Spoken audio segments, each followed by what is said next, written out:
दर्शक भी नमस्कार। आप फ्रेम में मेरे साथ मेरे पिताजी को देख सकते हैं, श्री नारायण प्रसाद उपाध्याय। उनकी उम्र कितने साल को हो गया? 88 वर्ष है। और हम अभी दीपावली में अपने गांव में आए हुए थे, तो सोचा उनकी कुछ कविताएं रिकॉर्ड करें। हम शहर में रहते हैं, वो गांव में रहते हैं। तो आप कौन सी कविता पढ़ेंगे? आप ये जीत आप पढ़िए। पिछली कविता मैंने पढ़ी थी, अब आप पढ़िए।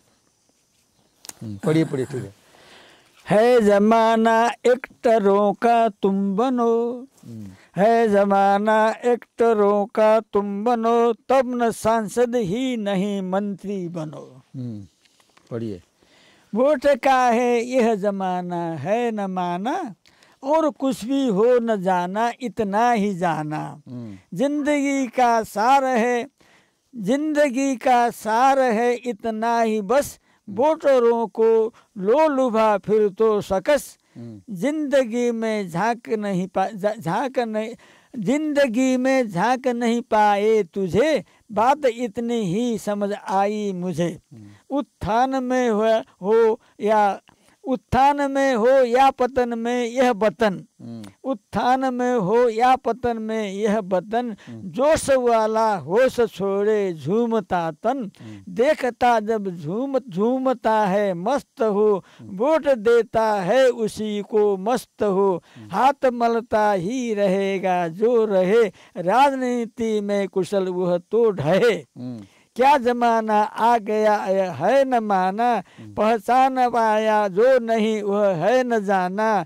बन कुशल एक्टर थिएटर को चलाओ, सब तुम्हारे लोग जानो हो गए। जीत तेरी क्यों न बूढ़े राजनीति ये तलब ना थी, ओके नंबर पढ़िए। क्यों न बूढ़े राजनीति में कुशल, जीत तेरी वे रसातल में गए। तो एक बार मुझके पढ़ने दिए, तब हम आपसे पूछेंगे कुछ चीज़ें। इसको है जमाना एक्टरों का तुम बनो, तब न सांसद ही नहीं मंत्री बनो। वोट का है यह जमाना, है न माना और कुछ भी हो न जाना, इतना ही जाना। जिंदगी का सार है इतना ही बस, वोटरों को लो लुभा फिर तो सकस। जिंदगी में झांक नहीं पाए तुझे, बात इतनी ही समझ आई मुझे। उत्थान में हो या पतन में यह वतन, जोश वालों होश छोड़े झूमता तन। देखता जब झूमता है मस्त हो, वोट देता है उसी को मस्त हो। हाथ मलता ही रहेगा जो रहे, राजनीति में कुशल वह तो ढहे। क्या जमाना आ गया यह है न माना, पहचान पाया जो नहीं वह है न जाना। बन कुशल एक्टर थिएटर को चलाओ, सब तुम्हारे लोग जानो हो गए।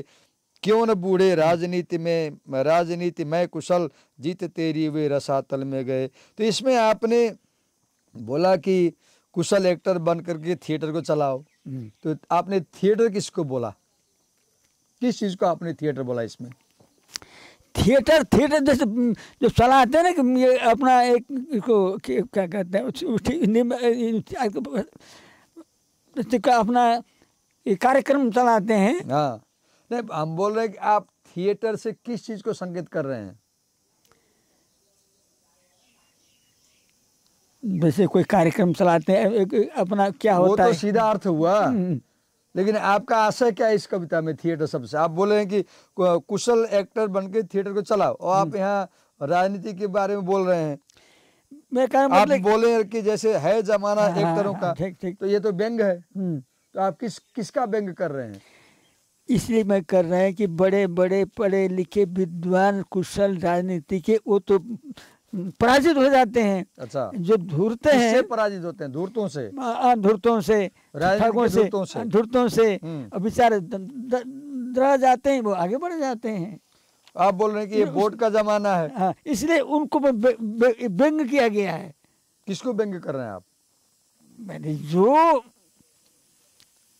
दुनिया को ठगते इस तरह से, अच्छा, ढह जाते हैं, तो वो ठगना नहीं चाहिए।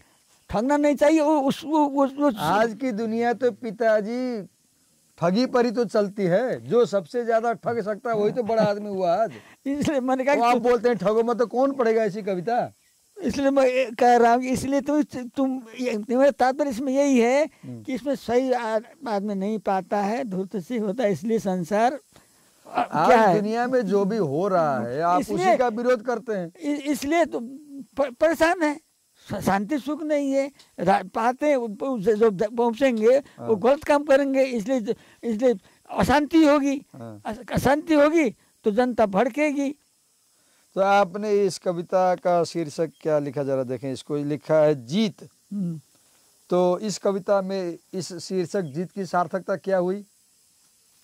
आपने किस जीत के बारे में लिखा इस कविता में? यही है कि भाई जितना ऐसा बनोगे तुम जीतोगे, नहीं जीत पाओगे। ऐसा बनोगे तो जीतोगे। तो ऐसा बन के जीतने में तो अच्छा ही नहीं, बुराई हुई ना। उसका तात्पर्य देखने में तो ऐसा है, लेकिन समझ जाओ, ऐसा समझ कर काम करो। आप ये कह रहे हैं कि ऐसी जीत वास्तव में हार है। तो ये व्यंग्य हुआ समकालीन राजनीति के ऊपर और राजनीतिज्ञों के ऊपर। अच्छा, तो ये आपके इस कविता को पढ़ करके कोई अपने जीवन में क्या सीख सकता है, संजीव बताइए।